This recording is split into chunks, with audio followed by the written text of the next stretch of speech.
Hello everyone. Radhe Radhe. कैसे हैं आप सब और कैसी चल रही है आपकी तैयारी?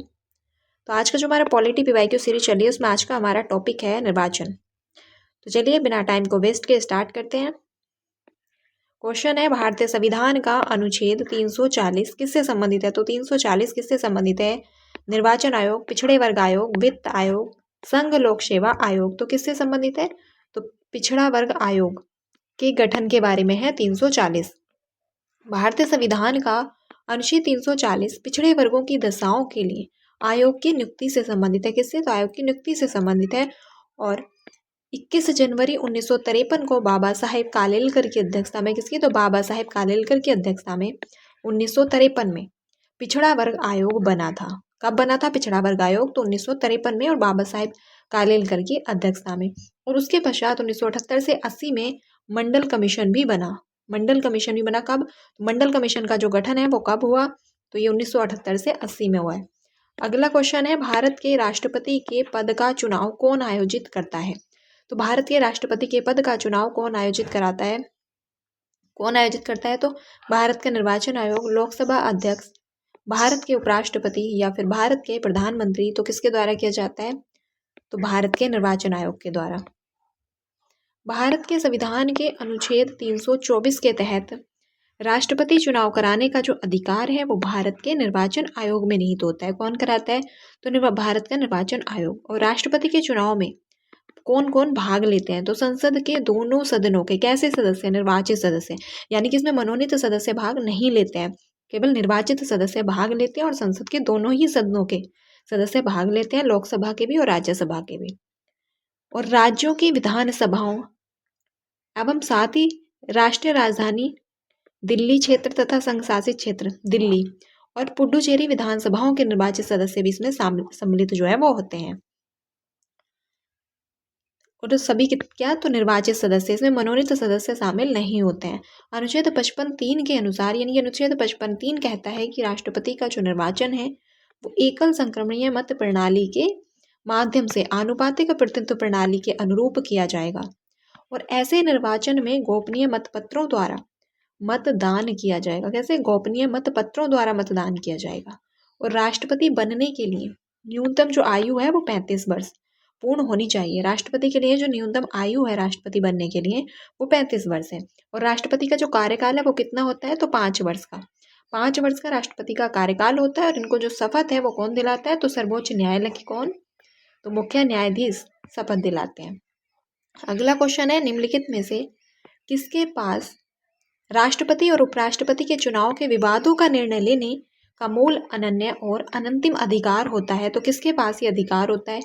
भारत के महान्यायवादी, भारत का उच्चतम न्यायालय, भारतीय संसद या फिर भारत निर्वाचन आयोग।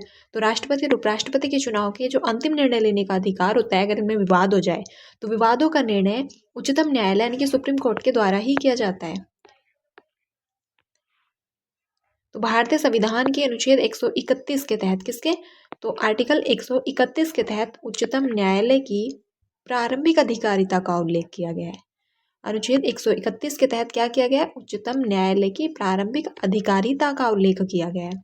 और इसके अंतर्गत राष्ट्रपति और उपराष्ट्रपति के चुनाव के विवादों का निर्णय लेने का मूल, अनन्य और अंतिम अधिकार उच्चतम न्यायालय के पास है। किसके? तो उच्चतम न्यायालय के पास होता है। और इसके अतिरिक्त उच्चतम न्यायालय की प्रारंभिक अधिकारिता के अंतर्गत क्या आते हैं? तो भारत सरकार और एक या फिर एक से अधिक राज्यों के बीच विवाद होता है तो उसका भी जो निर्णय करता है वो उच्चतम न्यायालय की सुप्रीम कोर्ट के द्वारा ही किया जाता है। एक और भारत सरकार और किसी राज्य या फिर राज्यों और दूसरी ओर एक या एक से अधिक राज्यों के बीच विवाद हो तो भी सुप्रीम कोर्ट के द्वारा ही निर्णय किया जाएगा। दो या फिर दो से अधिक राज्यों के बीच विवाद है तो भी। और कोई ऐसा विवाद जिसमें विधि का या तथ्य का कोई ऐसा प्रश्न अंतर्निहित है जिस पर किसी विधिक अधिकार का अस्तित्व या फिर विस्तार निर्भर है तो ऐसा भी किसके द्वारा? तो सुप्रीम कोर्ट के द्वारा ही किया जाएगा। अगला क्वेश्चन है, राज्य विधानसभा के चुनाव का जो संचालन है वो कौन करता है? तो राज्य विधानसभा के चुनाव का संचालन कौन करता है? तो भारत निर्वाचन आयोग, भारत का उपराष्ट्रपति, राज्य निर्वाचन आयोग या फिर भारत का प्रधानमंत्री। तो राज्य विधानसभा के चुनाव भी कौन कराता है? तो भारत का निर्वाचन आयोग। उपराष्ट्रपति, राष्ट्रपति, विधानसभा ये सब चुनाव भारत निर्वाचन आयोग के द्वारा कराए जाते हैं। और राज्य निर्वाचन आयोग जो कराता है वो स्थानीय वाले यानी कि पंचायतों के जो चुनाव हैं उन्हें कराता है राज्य निर्वाचन आयोग। भारतीय संविधान के अनुच्छेद 324 के तहत किसके? तो आर्टिकल 324 के तहत निर्वाचन के अधीक्षण, निदेशन और नियंत्रण निर्वाचन आयोग में निहित है। किसमें? तो नियंत्रण जो है वो निर्वाचन आयोग में निहित है। संसद और प्रत्येक राज्य के विधानमंडल के लिए कराए जाने वाले सभी निर्वाचनों के लिए तथा राष्ट्रपति और उपराष्ट्रपति पदों के लिए नामावली तैयार कराने और उन सभी निर्वाचनों के संचालन का अधीक्षण, निदेशन और नियंत्रण कौन करता है? तो निर्वाचन आयोग में ही निहित होता है, यानी कि निर्वाचन आयोग के द्वारा ही ये सभी कार्य किए जाते हैं। अगला क्वेश्चन है, लोकसभा चुनाव लड़ने के लिए न्यूनतम आयु कितनी होनी चाहिए? तो लोकसभा के लिए जो न्यूनतम आयु है वो कितनी है? 30 वर्ष, 25 वर्ष, 18 वर्ष या फिर 35 वर्ष? तो लोकसभा चुनाव लड़ने के लिए जो न्यूनतम आयु है वो 25 वर्ष है, जबकि राज्यसभा के लिए कितनी है? तो राज्यसभा के लिए कितनी है? तो राज्यसभा के लिए 30 वर्ष है।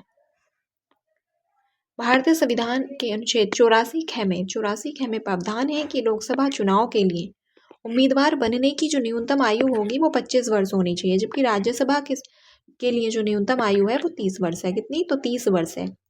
और अनुच्छेद 81 के अनुसार, तो 81 में कहा गया है कि लोकसभा के सदस्य की अधिकतम जो संख्या है वो 550 होगी और इसमें से राज्यों से 530 सदस्य और 20 सदस्य केंद्र शासित प्रदेशों से होंगे। और लोकसभा में वर्तमान में सदस्यों की जो कुल संख्या है वो 543 है। वर्तमान में संख्या है कितनी? तो 543 है। और लोकसभा का जो सामान्य कार्यकाल होता है वो कितना होता है? तो 5 वर्ष का होता है। कितना? तो 5 वर्ष का होता है। और जो वर्तमान में लोकसभा की सदस्य संख्या है वो 543 है। और वैसे कितनी हो सकती है? तो अधिकतम जो है वो 550 हो सकती है, 530 राज्यों से और 20 केंद्र शासित प्रदेशों से। अगला क्वेश्चन है, चुनाव सुधार के संबंध में अनुशंसाएं सिफारिशें करने के लिए निम्नलिखित में से किस समिति का गठन किया गया था? तो किस समिति का गठन जो है वो चुनाव सुधार के संबंध में सिफारिशों के लिए किया गया था? तो नंदन नीलेकणी समिति, दिनेश गोस्वामी समिति, आबिद हुसैन समिति या फिर अजित कुमार समिति?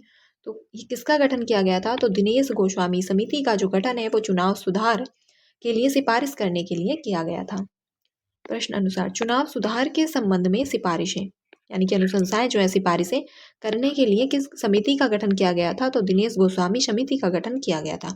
चुनाव सुधार से संबंधित सिफारिशें करने के लिए कुछ अन्य समितियां भी थीं, जैसे तारकुंडे इंद्रजीत गुप्ता समिति और नंदन नीलेकणी समिति जो थी ये डिजिटल भुगतान को गहन करने के लिए थी। आबिद हुसैन समिति व्यापार नीति सुधार के लिए थी और अजीत कुमार समिति सेना के वेतनों की विसंगतियों के लिए थी। और चुनाव से संबंधित जो समितियां थी तो वो दिनेश गोस्वामी समिति, तारकुंडे समिति और इंद्रजीत गुप्ता समिति थी। और ये बहुत इंपॉर्टेंट पॉइंट है, यहाँ से प्रश्न आने के पूरे चांसेस हैं। अगला क्वेश्चन है, निम्नलिखित में से कौन सा भारत में एक संवैधानिक निकाय है? तो भारत में एक संवैधानिक निकाय है नीति आयोग, भारत निर्वाचन आयोग, केंद्रीय सतर्कता आयोग और केंद्रीय सूचना आयोग। तो संवैधानिक आयोग कौन सा है? तो भारत निर्वाचन आयोग एक संवैधानिक निकाय है। भारत निर्वाचन आयोग, तो भारत निर्वाचन आयोग भारत का एक संवैधानिक निकाय है और भारत निर्वाचन आयोग एक स्वायत्त एवं अर्ध न्यायिक संस्थान है। कैसा? अर्ध न्यायिक संस्थान है जिसका जो गठन है वो भारत में स्वतंत्र एवं निष्पक्ष रूप से भारत के विभिन्न प्रतिनिधित्व संस्थानों में प्रतिनिधि चुनने के लिए किया गया था। और भारतीय चुनाव आयोग की जो स्थापना है वो कब हुई थी? तो 25 जनवरी 1950 को भारतीय चुनाव आयोग की स्थापना जो स्थापना है वो 25 जनवरी 1950 को की गई थी। अगला क्वेश्चन है, भारतीय संविधान की किस अनुसूची में दल बदल विरोधी कानून के प्रावधान शामिल है? तो भारतीय संविधान की किस अनुसूची में दल बदल विरोधी है कानून है? तो कौन सी अनुसूची में यह है? तो 10वीं अनुसूची, 4वीं अनुसूची, 9वीं अनुसूची या फिर 7वीं अनुसूची? तो ये प्रावधान 10वीं अनुसूची में है और इसे जोड़ा गया है किसके द्वारा? तो 52वें संविधान संशोधन के द्वारा। भारतीय संविधान की 10वीं अनुसूची में दल बदल विरोधी क्या है? तो बदल विरोधी कानून के प्रावधान शामिल है। और इस अनुसूची में क्या? तो 52वें संविधान संशोधन अधिनियम 1985 द्वारा जोड़ा गया था। इसे 52वें संविधान संशोधन अधिनियम 1985 द्वारा जोड़ा गया था। और चौथी अनुसूची में राज्यों और संघ राज्य क्षेत्रों के लिए राज्यसभा में स्थानों का आवंटन है। क्या है? तो स्थानों का जो आवंटन है वो चौथी अनुसूची में है। और 7वीं अनुसूची में संघ सूची, राज्य सूची और समवर्ती सूची, यानी कि जो 3 सूचियां हैं ये 7वीं अनुसूची में है। और 9वीं अनुसूची में क्या है? तो 9वीं अनुसूची में भूमि सुधार तथा जमींदारी उन्मूलन से संबंधित प्रावधान। अगला क्वेश्चन है भारत के मुख्य निर्वाचन आयुक्त। तो भारत के जो मुख्य निर्वाचन आयुक्त की नियुक्ति है वो कौन करता है? तो भारत के मुख्य निर्वाचन आयुक्त की नियुक्ति भारत के उपराष्ट्रपति, भारत के प्रधानमंत्री और भारत के राष्ट्रपति और भारत के मुख्य न्यायाधीश। तो किसके द्वारा मुख्य निर्वाचन आयुक्त की नियुक्ति की जाती है? तो भारत के राष्ट्रपति के द्वारा। किसके द्वारा? तो भारत के राष्ट्रपति के द्वारा। भारत के मुख्य निर्वाचन आयुक्त की जो नियुक्ति है वो किसके? तो राष्ट्रपति के द्वारा की जाती है। और मुख्य चुनाव आयुक्त भारतीय चुनाव आयोग का प्रमुख होता है। क्या होता है? तो भारतीय चुनाव आयोग का प्रमुख होता है मुख्य चुनाव आयुक्त। और भारत में स्वतंत्र एवं निष्पक्ष रूप से राष्ट्र और राज्य के चुनाव करवाने के लिए उत्तरदायी भी होता है। तो राष्ट्र और राज्य, तो केंद्र एवं राज्य दोनों ही चुनाव किसके द्वारा कराए जाते हैं? तो भारत निर्वाचन आयोग के द्वारा कराए जाते हैं। जबकि जो स्थानीय चुनाव है, पंचायत वाले चुनाव, उनको राज्य निर्वाचन आयोग द्वारा कराया जाता है। मुख्य चुनाव आयुक्त का जो कार्यकाल होता है ये इंपॉर्टेंट है कि तो कितना होता है? 6 वर्ष या फिर 65 वर्ष, जो भी पहले हो वहीं तक वह अपने पद पर बना रहेगा, या तो 6 वर्ष, और अगर एज पहले हो जाती है 65 वर्ष तो तभी तब तक रहेगा। और चुनाव आयुक्त का जो वेतन है तो वेतन भारत के सर्वोच्च न्यायालय के न्यायाधीश के समान होता है। और मुख्य चुनाव आयुक्त को संसद द्वारा महाभियोग की प्रक्रिया द्वारा ही हटाया जा सकता है, ऐसे नहीं हटाया जा सकता है। अगला क्वेश्चन है मुख्य निर्वाचन आयुक्त को छोड़कर भारत निर्वाचन आयोग में कितने सदस्य हैं? तो भारत निर्वाचन आयोग में कितने सदस्य हैं मुख्य निर्वाचन आयुक्त को हटाकर? 5, 1, 2 या फिर 10? तो 2 सदस्य हैं मुख्य निर्वाचन आयुक्त को हटाकर। और जो निर्वाचन आयोग में सदस्य हैं वो 3 हैं, एक मुख्य निर्वाचन आयुक्त और 2 अन्य सदस्य। भारत के संविधान में अनुच्छेद 324 के तहत एक स्वतंत्र और निष्पक्ष निर्वाचन आयोग के गठन का प्रावधान किया गया है। और निर्वाचन आयोग की जो स्थापना है वो कब की गई थी? तो 25 जनवरी 1950 को।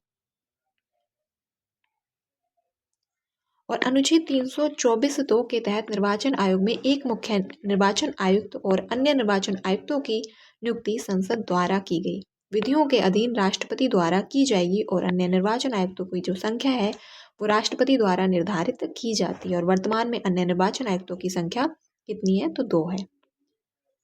अगला क्वेश्चन है भारत निर्वाचन आयुक्त को हटाने का जो अधिकार है वो निम्नलिखित में से किसके पास है? तो भारत निर्वाचन आयुक्त को हटाने का अधिकार निम्नलिखित में से किसके पास है?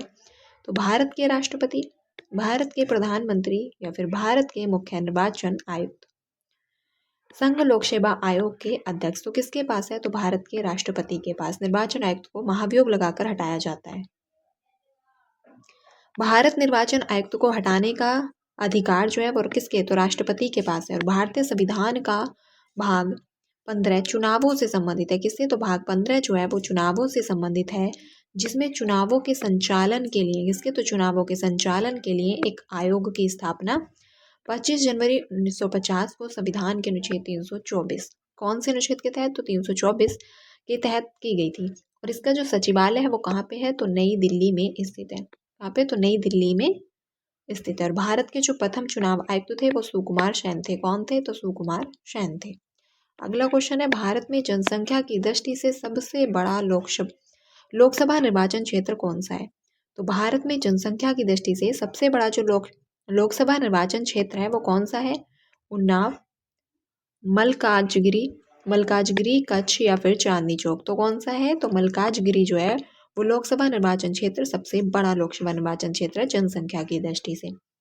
भारत में जनसंख्या की दृष्टि से सबसे बड़ा जो लोकसभा निर्वाचन क्षेत्र है वो तेलंगाना का मलकाजगिरी लोकसभा क्षेत्र है। कहाँ का है ये? तो तेलंगाना का। कुल 29,53,915 मतदाता यहाँ पर हैं। कितने? तो 29,53,915 मतदाता। ये इम्पोर्टेंट नहीं है, ये डाटा याद करना। दूसरी ओर सबसे छोटा लोकसभा निर्वाचन क्षेत्र तो लक्षद्वीप है। सबसे छोटा लक्षद्वीप है, जबकि सबसे बड़ा तेलंगाना का मल्काजगिरी है, जहाँ पे मात्र 47,972 मतदाता हैं। अगला क्वेश्चन है, निम्नलिखित में से कौन सा देश का सबसे छोटा लोकसभा निर्वाचन क्षेत्र है और निर्वाचकों की संख्या के संदर्भ में? लक्षद्वीप, लद्दाख, दमन और दीव, चांदनी चौक। तो जो सबसे छोटा है वो है लक्षद्वीप। देश का सबसे छोटा लोकसभा निर्वाचन क्षेत्र लक्षद्वीप है। कौन सा है? तो लक्षद्वीप है। यह निर्वाचन संख्या के आधार पर है। किसके? तो निर्वाचक संख्या के आधार पर है। और देश का सबसे बड़ा निर्वाचन क्षेत्र तेलंगाना का मल्काजगिरी लोकसभा क्षेत्र है। अगला क्वेश्चन है, निम्नलिखित में से कौन सा भारत के प्रथम मुख्य निर्वाचन आयुक्त? तो भारत के जो प्रथम मुख्य निर्वाचन आयुक्त थे वो कौन थे? तो के सुंदरम, ओपी रावत, नागेंद्र सिंह या सुकुमार सेन। तो कौन प्रथम मुख्य निर्वाचन आयुक्त थे? तो सुकुमार सेन जो थे वो भारत के प्रथम मुख्य निर्वाचन आयुक्त थे। अगला क्वेश्चन है, राज्य विधानसभा चुनाव में उम्मीदवार बनने के लिए न्यूनतम जो आयु है वो कितनी होनी चाहिए? तो राज्य विधानसभा चुनाव में उम्मीदवार बनने के लिए न्यूनतम आयु कितनी होनी चाहिए विधानसभा चुनाव में? तो 25 वर्ष, 50 वर्ष, 35 वर्ष या फिर 30 वर्ष। तो राज्य विधानसभा की बात की गई है, तो विधानसभा में जो एज है वो 25 वर्ष होनी चाहिए। राज्य विधानसभा चुनाव में उम्मीदवार बनने के लिए जो आयु है वो 25 वर्ष होनी चाहिए। कितनी? तो 25 वर्ष होनी चाहिए। अनुच्छेद 173 के अनुसार विधान परिषद का सदस्य होने के लिए 30 वर्ष का होना अनिवार्य है। कोई भी व्यक्ति किसी भी राज्य की विधानसभा या फिर विधान परिषद का सदस्य नहीं बन सकता जब तक कि वह व्यक्ति राज्य के किसी भी निर्वाचन क्षेत्र से मतदाता न हो। किसी राज्य का राज्यपाल बनने के लिए जो न्यूनतम आयु है वो कितनी है? तो राज्य का राज्यपाल बनने के लिए या फिर राष्ट्रपति बनने के लिए जो एज है वो 35 वर्ष है और वह भारत का नागरिक भी होना अनिवार्य है। अगला क्वेश्चन है, भारत में लोकसभा और राज्य विधानसभा चुनावों में मतदान करने के लिए कितनी न्यूनतम आयु होनी चाहिए? तो मतदान करने के लिए जो एज है वो कितनी है? 17 वर्ष, 25 वर्ष, 21 वर्ष या फिर 18 वर्ष। तो चुनाव के लिए जो मतदाता बनने के लिए जो न्यूनतम आयु है मतदान के लिए वो 18 वर्ष है। कितनी है? तो 18 वर्ष है। 61वें संविधान संशोधन 1989 के माध्यम से मतदान करने की आयु 21 वर्ष से घटाकर 18 वर्ष कर दी गई। किसके द्वारा की गई? तो 61वें संविधान संशोधन के द्वारा जो मतदान करने की आयु है उसको 21 वर्ष से घटाकर 18 वर्ष करने संबंधी विधेयक को मंजूरी दी गई थी। तभी से भारत में लोकसभा और राज्यसभा चुनावों में मतदान की जो न्यूनतम आयु है वो 18 वर्ष हो गई है। अगला क्वेश्चन है, कौन सा प्राधिकरण या प्राधिकारी भारत के उपराष्ट्रपति के चुनाव की प्रक्रिया का संचालन करता है? तो प्राधिकारी भारत के उपराष्ट्रपति के चुनाव की प्रक्रिया का क्या करता है? संचालन करता है। भारत का चुनाव आयोग राष्ट्रपति या उनकी अनुपस्थिति में राज्यसभा के उपाध्यक्ष, सर्वोच्च न्यायालय, भारत के मुख्य न्यायाधीश। तो प्राधिकरण या प्राधिकारी भारत के उपराष्ट्रपति के चुनाव की प्रक्रिया का संचालन करता है। तो भारत का चुनाव आयोग कौन करता है? तो भारत का चुनाव आयोग करता है। भारत के राष्ट्रपति एवं उपराष्ट्रपति तथा संसद व राज्य विधानमंडल के सदस्यों का जो चुनाव है वो चुनाव की प्रक्रिया का संचालन कौन करता है? तो निर्वाचन आयोग के द्वारा किया जाता है। आम चुनावों तथा मध्यावधि और उपचुनावों का अधीक्षण, नियंत्रण एवं निर्देशन निर्वाचन आयोग ही करता है। ध्यातव्य हो कि स्थानीय निकायों, पंचायतों एवं नगरपालिकाओं का चुनाव तो चुनाव जो है ये राज्य निर्वाचन आयोग द्वारा, पंचायत और नगरपालिकाओं का जो चुनाव है वो राज्य निर्वाचन आयोग द्वारा कराया जाता है। अगला क्वेश्चन है, कौन सा प्राधिकरण या प्राधिकारी भारत के राष्ट्रपति चुनाव की प्रक्रिया का संचालन करता है? तो राष्ट्रपति के चुनाव की प्रक्रिया का संचालन करता है भारत का चुनाव आयोग। भारत के मुख्य न्यायाधीश, उपराष्ट्रपति या फिर उनकी अनुपस्थिति में लोकसभा के अध्यक्ष या फिर सर्वोच्च न्यायालय। तो राष्ट्रपति के चुनाव की प्रक्रिया का जो संचालन है वो कौन करता है? तो भारत का चुनाव आयोग जो है करता है। अगला क्वेश्चन है, मुख्य चुनाव आयुक्त का जो कार्यकाल है वो डैश वर्ष का होता है या डैश वर्ष की उम्र तक जो पहले होता है। तो कौन सा होता है? 6 वर्ष, 70 वर्ष, 6 वर्ष, 65 वर्ष, 5 वर्ष, 65 वर्ष, 5 वर्ष, 70 वर्ष। तो कौन सा होता है? तो 6 वर्ष या 65 वर्ष जो पहले हो जाए।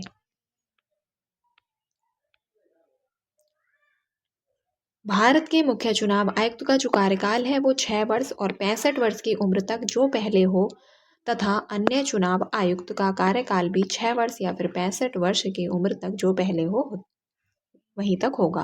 भारत के मुख्य जो चुनाव आयुक्त हैं की नियुक्ति किसके द्वारा? तो राष्ट्रपति द्वारा। भारत के मुख्य चुनाव आयुक्त की नियुक्ति या अन्य चुनाव आयुक्तों की जो नियुक्ति है वो राष्ट्रपति द्वारा ही की जाती है। संसद के द्वारा महाभियोग के माध्यम से ही भारत के मुख्य चुनाव आयुक्त को हटाया जा सकता है और राष्ट्रपति के द्वारा फिर हटा दिया जाता है, महाभियोग द्वारा हटाया जाता है। अगला क्वेश्चन है, निम्नलिखित में से किन कारणों के चलते एक चुनाव याचिका दायर की जा सकती है? तो निम्नलिखित में से किन कारणों के चलते एक चुनाव याचिका जो है वो दायर की जा सकती है अथवा किसी निर्वाचन को रद्द किया जा सकता है? तो अपने चुनाव की तारीख पर निर्वाचित उम्मीदवार उस सीट के लिए योग्य नहीं था अथवा अपात्र घोषित हुआ था। उम्मीदवार के लिए निर्वाचित होने की जो संभावना को और अधिक बढ़ाने के लिए राष्ट्रीय चिन्ह, राष्ट्रीय प्रतीक, राष्ट्रीय ध्वज का इस्तेमाल करना। तो क्या है? दोनों ही बातें जो हैं वो सही हैं, तो ए और बी दोनों सही हो जाएंगे। किसी भी प्रत्याशी का जो निर्वाचन है वो रद्द किया जा सकता है। किसी भी प्रत्याशी का जो निर्वाचन है वो रद्द किया जा सकता है अगर अपने चुनाव की तारीख पर निर्वाचित उम्मीदवार उस सीट के लिए योग्य नहीं था। यानी कि जब निर्वाचन हुआ तो उम्मीदवार अगर योग्य नहीं था अथवा अपात्र घोषित हुआ था तथा उम्मीदवार के निर्वाचित होने की संभावना को और बढ़ाने के लिए राष्ट्रीय चिन्ह, राष्ट्रीय प्रतीक, राष्ट्रीय ध्वज का इस्तेमाल किया जाता है तो निर्वाचन रद्द किया जा सकता है। अगला क्वेश्चन है, संसदीय अथवा स्थानीय सरकार के चुनाव नतीजों की वैधता परखने के लिए जांच प्रक्रिया कौन सी है? तो कौन सी जांच प्रक्रिया है? गैर अनुपालन प्रतिनिधित्व, जनमत संग्रह, चुनाव याचिका या फिर जांच आयोग। तो संसदीय अथवा स्थानीय सरकार के चुनाव नतीजों की वैधता परखने के लिए जो जांच प्रक्रिया है तो वो है चुनाव याचिका। क्या है? चुनाव याचिका। संसदीय अथवा स्थानीय सरकार के चुनाव नतीजों की वैधता परखने के लिए जांच प्रक्रिया जो है वो चुनाव याचिका है। क्या है जांच प्रक्रिया? तो चुनाव याचिका है। चुनाव याचिका यानी कि विधिक क्षेत्र में वह याचिका या आवेदन पत्र है जो किसी विशिष्ट न्यायालय में इस आधार पर तथा इस उद्देश्य से किया जाता है कि प्रतिनिधि रूप में अमुक सदस्य का चुनाव अवैध रूप से हुआ है। इससे अवैध रूप से हुआ है, अतः चुनाव रद्द किया जाए। अगला क्वेश्चन है, निम्नलिखित में से कौन सा भारत में मतदाता सूची के बारे में सही है? तो मतदाता सूची के बारे में कौन सा सही है? मुद्रित मतदाता सूची और इस सूची की सीडी आम जनता को बिक्री के लिए उपलब्ध है।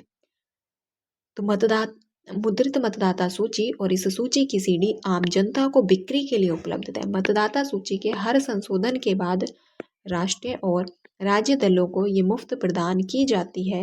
तो क्या हो जाएगा? दोनों ही बातें सही है, ए और बी दोनों ही सही हो जाएंगी। तो भारत के मतदाता सूची के बारे में सही है कि मुद्रित मतदाता सूची जो होती है वो इस सूची की सीडी आम जनता को बिक्री के लिए उपलब्ध होती है और मतदाता सूची के हर संशोधन के बाद राष्ट्रीय और राज्य दलों को ये मुफ्त प्रदान की जाती है। अगला क्वेश्चन है, निम्नलिखित में से कौन सा कथन लोकसभा चुनाव के बारे में क्या है? सही है।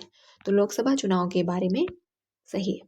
सभी मान्यता प्राप्त राष्ट्रीय और राज्य दलों को चुनावों के दौरान उनके अभियानों के लिए राज्य के स्वामित्व वाले इलेक्ट्रॉनिक मीडिया, आकाशवाणी और दूरदर्शन के सीमित मुफ्त उपयोग की अनुमति होती है।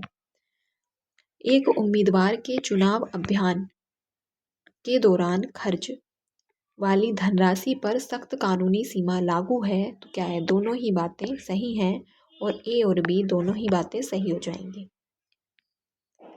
तो लोकसभा चुनाव के बारे में दिए गए कथन क्या सही है? अर्थात सभी मान्यता प्राप्त राष्ट्रीय और राज्य दलों को क्या है? चुनाव के दौरान उनके अभियानों के लिए चुनाव के दौरान उनके अभियानों के लिए राज्य के स्वामित्व वाले इलेक्ट्रॉनिक मीडिया, आकाशवाणी, दूरदर्शन के सीमित मुफ्त उपयोग की अनुमति है।